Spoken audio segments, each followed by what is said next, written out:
La famille, masse de partage. Aïe, partager. C'est gâté encore le réveil. Il t'envoie une vidéo. Tu veux savoir comment les pays sahéliens sont gérés. Tu veux voir le changement dans la gestion du gouvernement des pays sahéliens. Très cher ami, on regarde cette vidéo-là. Puis après, chacun va donner son avis en commentaire.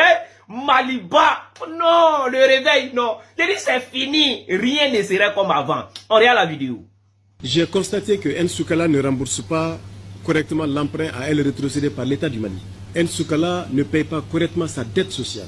Et pourtant, Nsukala a toujours bénéficié des exonérations de l'État du Mali. J'ai aussi relevé que Nsukala n'a pas de procédure administrative et financière à jour qui permet d'assurer la mise en œuvre de la double signature sur les comptes. Nsukala ne tient pas de comptabilité analytique.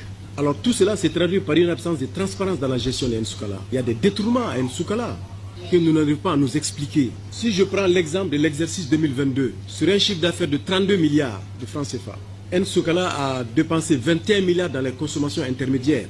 Sur la base de cela, vous sortez avec une perte de 9 milliards de francs CFA.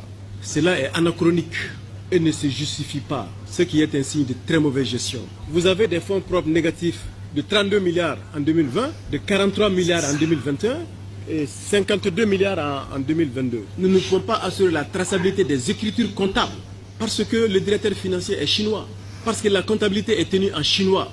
Mais qu'est-ce que vous voulez que les Maliens comprennent dans ça? Et la langue de travail au Mali, c'est le français. Il faut qu'on se dise la vérité. Aujourd'hui, il y a une rupture de confiance entre nous.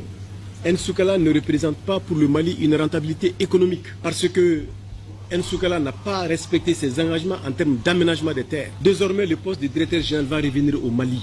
Le poste de directeur financier et comptable va venir au Mali.